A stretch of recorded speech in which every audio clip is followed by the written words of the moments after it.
Assalamu alaikum wa rahmatullah wa barakatuh.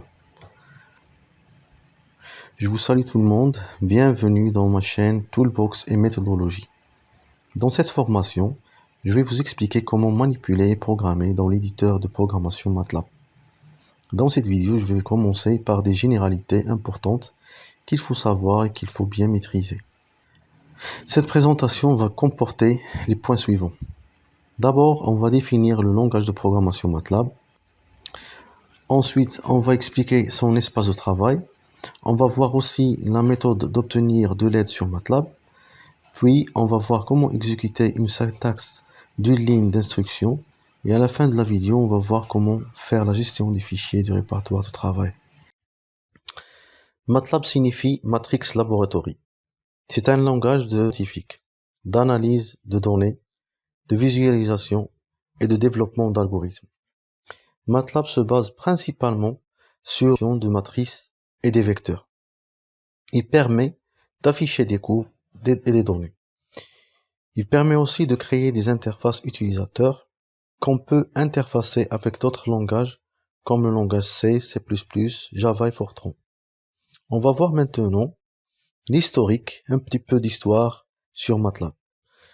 Le langage MATLAB a été conçu par Clive Moller à la fin des années 1970, à partir de deux bibliothèques écrites en Fortran, LINPACK et SPACK. Clive Moller souhaitait permettre à ses étudiants de pouvoir utiliser ces deux bibliothèques sans connaître le Fortran, mais il reçut un accueil mitigé de la part des étudiants en mathématiques, habitués au Fortran.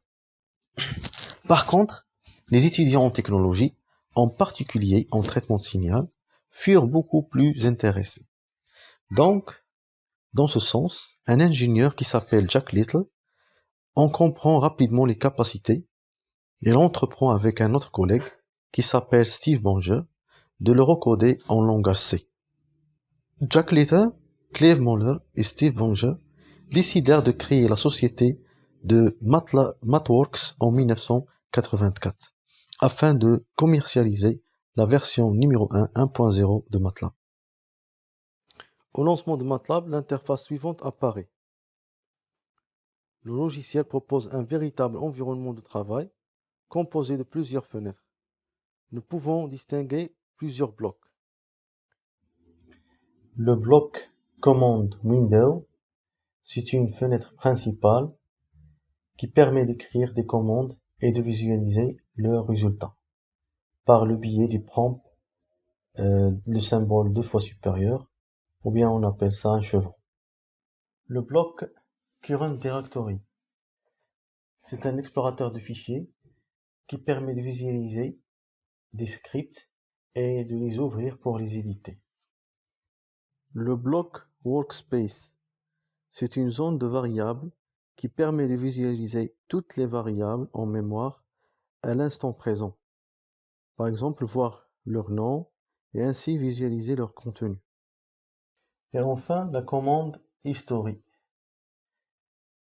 qui permet de visualiser l'historique des commandes précédemment exécutées. Notez que le prompt MATLAB, qui se compose par deux symboles supérieurs, ou bien un chevron, qui indique que MATLAB attend des instructions. Voici un exemple de calcul de session MATLAB.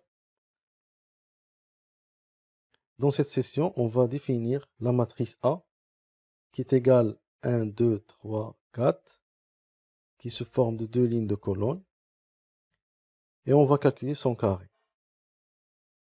Le mot-clé ANS et l'abréviation de answer, c'est-à-dire réponse en français, est une variable qui contient toujours le résultat de la dernière opération réalisée.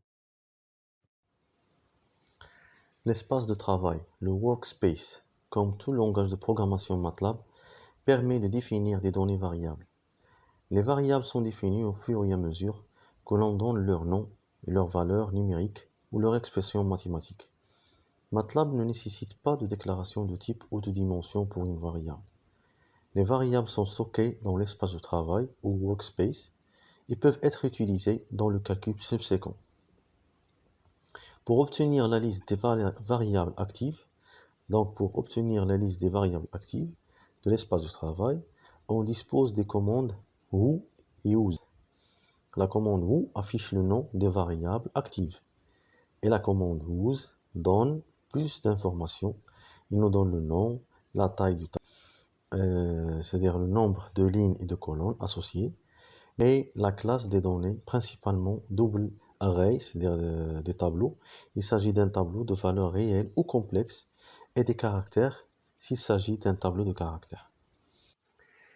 Il est possible de sauvegarder une session MATLAB dans un fichier pour une utilisation ultérieure. L'instruction save suivie du nom du fichier enregistre toutes les variables de l'espace de travail, donc le workspace, dans le fichier nom-fichier.mat.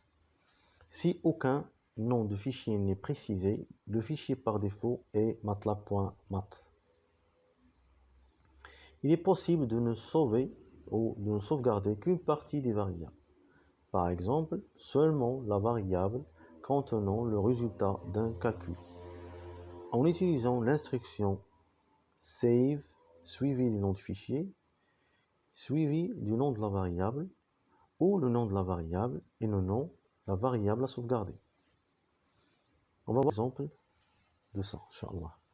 Attention, seul le contenu des variables effectuées durant la session.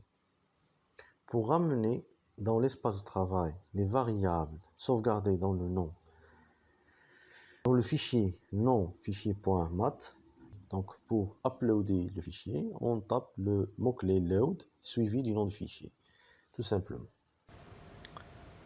Maintenant, on va voir la syntaxe d'une ligne d'instruction dans MATLAB. Si une instruction MATLAB est suivie d'un point-virgule, le résultat de cette instruction n'est pas affiché. Pour réafficher un résultat contenu dans une variable, il suffit de taper le nom de la variable, tout simplement.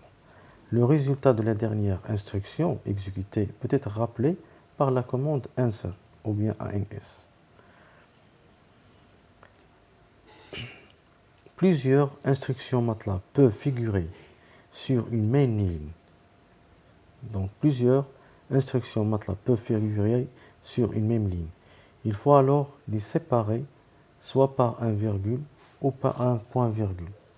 D'autre part, si une commande est trop longue pour tenir sur une ligne, il est possible de poursuivre sur la ligne suivante en terminant la ligne par 3 points.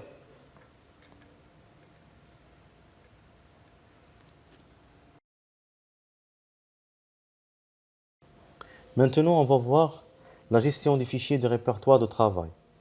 Donc, un certain nombre de commandes permettent de gérer les fichiers de répertoire de travail. À titre d'exemple, la commande dir qui donne la liste des fichiers de répertoire de travail, la commande cd qui nous permet de changer le répertoire de travail, la commande type qui permet d'afficher le contenu d'un fichier. On va voir aussi la commande delete qui permet de détruire carrément un fichier. Ces commandes s'utilisent de la même manière que les commandes correspondantes vues dans les MS-DOS ou bien dans Linux.